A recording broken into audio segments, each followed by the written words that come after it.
All right, Shalom.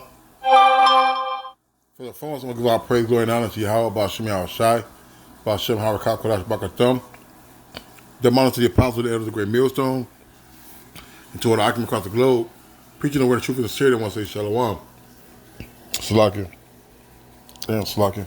This is our day now from Great Millstone Campus, Chicago, with another response to the brother. I believe he's from Mississippi. Came out. His name escapes me right now. I've been watching brother for a long time. This is his page, GMS GivenGo. This is the lesson that prompted the inspiration for this sit down, which is called "True Value of a Father." And the brother was going into about his grandfather and how he made an impact on his life. And a father is not always, somebody who comes out the nutsack of come out of his nutsack. It may be your uncle. It may be somebody who takes on that role of a father, man. Okay, he's gonna instill you the values and the values and the morals. All right, of what it's gonna take to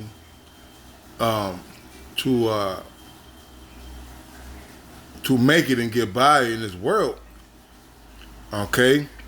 And he said he was raised by his grandfather and his grandmother, and a lot of us Israelites were raised in that manner, man, of our grandparents and maybe some aunties in some occasions.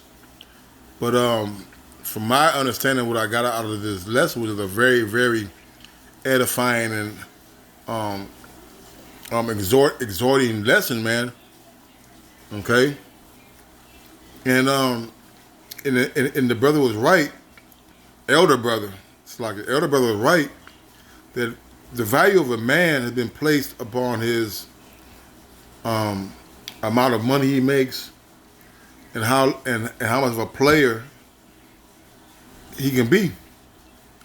Okay, and I'm speaking as a man from experience, having my mother and father in the home. My life, that my father was a man of very, very few words, and he had a lot of faults, a lot of faults, But the point being is that he still instilled things inside of me, in which had helped me get by in the world today. Okay, and Salaki, for not knowing the brother's name, I should know his name. He was talking about how his grandfather was taking care of the lawn and had firewood, and his grandmother never lacked for anything. But by today's standards, those type of men are frowned upon, looked down upon. All right. But but from what I took is that you train a child in the way that it should go. When you get older, he will not depart from it. I got a scripture queued up, but as listen to the elder brother speak, said that those things that he watched his grandfather do, ultimately what the grandfather was doing was instilling him the things that a man does for his household by his actions. So the whole time while the elder brother was learning these things, he was being showed by his grandfather of this is what it takes to be a man and to run a household. And he as an elder brother kept those values and those morals until this day. Which goes to show you that if you bring your child up the right way, he will hold on to those things. And here goes the precept. This is Proverbs 22:6. Train up a child in the way that he should go. And when he's old, he will not depart from it. All right? Now, my father wasn't in the truth. All right? He smoked weed. He did drugs. He drank beer. All right? He did all those things that were anti-fatherly, so to speak. But one thing that I do know of my father is that he didn't miss a day of work in 25 years, man. And how I found that out was I was rummaging through his drawer trying to find trying to find his gun and his weed. I was just being a nigga. I was a kid. I stumbled upon a pen, an award from his job, stating of him not missing days, man. And my old man was over 300 something pounds. Okay, with a jerry, and I love my father. All right, and I know those days when he went to work, he was gone before we woke up and went to school. All right, and for him not to miss a day in over 20 years said something about him, even through the course of his addiction and his trial that he had, his personal demons that he was battling. And those things, and seeing him get up in the middle, 3, 4 in the morning, shoveling the driveway out, okay, warming the car up, taking the garbage out, paying bills. Those things I seen my father do, man. And those things he instilled in me, he taught me that drug dealers, that you can't retire being a drug dealer. Okay? That a man of the house pays bills. All right? And those things have never left me, man. Now, although I'm in my current situation, okay, but there are still attributes that he has shown me that I've taken to be a part of my life that has helped me through the walk of this truth. And through the Spirit, I thank the Lord that he has showed me these things, because I've held on to these things. Being mannerable, respecting your elders, okay? And these things are not to be downplayed as a characteristic of what a real man should be. And the elder brother quoted it.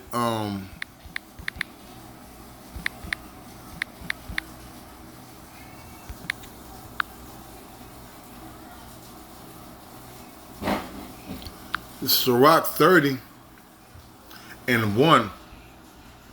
He that loveth his son causeth oft to feel the rod, that he may have joy of him in the end. All right? And my father,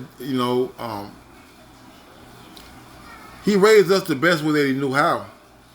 And that's how we get our parenting skills and parenting ways, so to speak, from our parents. And one thing my father did, he wasn't shy and poured out the belt. If you were lucky, the belt was a lucky punishment. Most of the time, he beat your ass with his hands, okay? But the part being is that we were mannerable, and the people of the neighborhood, my aunties and my friends and their parents always reminded him and my mother that we were always welcome in their homes, man. Okay? Verse 2, he said, he that chasteneth his son shall have joy in him, shall rejoice of him among his acquaintances. And I just explain some of those instances. Verse 3, he that teaches his son grieveth the enemy, before his friends he shall rejoice of them. All right? And my father instilled a lot of things in me. For one, a work ethic. Okay? All right? He always worked. I never heard him complain one time about a job. Never heard him complain one time about being sick or being injured or not feeling well. Okay? And he taught me to stand up for myself. Okay? He taught me how to go wholeheartedly in the things that I love to do or that I enjoy to do. And at that time, it was fishing and basketball and baseball and those sort of activities I did as a child. Okay, I remember the first time somebody had called me a nigger. I had no idea what the word nigger meant, man. I had to be 6, 7, maybe. So I could, be the person, the anybody who told me, I knew that I knew he meant it to be degrading. I didn't know what it meant. So I wrote home and I asked my father. I told my father, I said, man, the guy's name was Josh. I said, man, Josh called me a nigger. He said, he called you what? He said, get on your bike and you go punch him. So I got on my BMX and I rode through the through the crosswalk. And I got off my bike in front of Josh and his parents and his sister. And I punched him in the arm as hard as I could. And he started crying. Then I got on my bike and I went back home. My father said, don't ever let nobody call you a nigger, man. So for that day on, it always resonated with me to stand up for myself and not to let people degrade me. And as you get older, especially I grew up in the '80s, early '80s, and they were still calling you nigger. They still was making watermelon jokes about you, and other type of things. My father taught me to stand up for myself, and in knowing who I was. Him and my mother, so to speak. My mother also taught me these things, man. So when I got older and started to go out, to different towns, different neighborhoods, to be on my own, I learned that not to take shit, but also to resort to the teaching that was instilled in me at home. And Esau hates when you're bold, when you're manly. Okay, when you can't be what's the word I want to? Where you cannot be persuaded or things thrown in your way to stop you from achieving your goal. Esau hates somebody who perseveres. Esau hates somebody who reads and thinks for themselves, so to speak, man. All right? Now, as we are in the truth, our spiritual fathers are the apostles and the elders, and also the elders that we come up on them. And when we read these scriptures and we take them in and put them as part of our being, Esau and the other nations, they hate it, man. They hate the fact that they can't talk to you any kind of way. They hate the fact that you know how to speak to them, how you know how to supplant them. And it pisses them off that we are no longer subject to the ridicule or offended how they treat us. Because now what we have the scriptures, we have the understanding, all right, about how we should go about things. Verse 4 is the point. It says, though his father died, yet he is as though he were not dead. For he have left one behind him like unto himself. That is like himself. All right. My aunties who know my father before I was born, obviously. All right. They speak of how I remind them of my own man. Okay, but spiritually, Yahweh Shai had left us behind. And that we're able to take up his cross and to be ambassadors to come in his stead. He takes pleasure in that. It could said, it said, yeah, right. He said, he who teaches his son gives the enemy. So Yahweh Shai has taught us, and now our enemy is mad. Okay? They spent all this money, did all these lynchings, put us in all these captivities. They made laws and all these type of things to suppress us and to cuss off for being a nation. But guess what? Hey, we're of Yahweh Shai. And the Lord said he left a remnant. And here we are, coming to the Lord's stead, and they hate it, man. They're taking down our videos. They're calling us all sorts of names. They're speaking of us as blasphemers and as evildoers.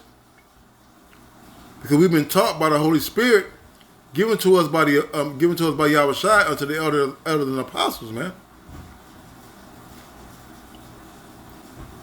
All right. So to be spiritual about this is that a real valued man is not going to fit the mold of American society, man. They're going to have certain attributes that you may not that women and others may not desire, may not count as desirable. Hey, if you got a man that gets up every day and goes to work, gets out there and cuts the grass on a hot day, he washes your car, or he puts up a fence, or puts your table together, or whatever he does to fulfill that role of a leader, of a father in a home. Hey, those qualities are to be accepted and respected, man. Not to be looked at as a modern man who goes around with his pants off his ass, don't want to get up, he quits the job, don't want to cut the grass, okay? You know, I'm not a handyman by no means, but there's certain things that as men we should be able to do. You should be able to change a spare tire, okay? You should be able to unclog a toilet, all right? You know, make sure that the gas in the car and food on the table and the bills are paid, man. You know, and I really had no topic. I just wanted to just land back off the elder brother, man. You know that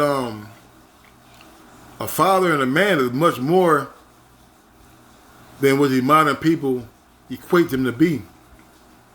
You know. So that one say call law, y'all watch me on Shy. Don't want to see Apostle and the Elders of the Great Millstone. So next time, Shalom.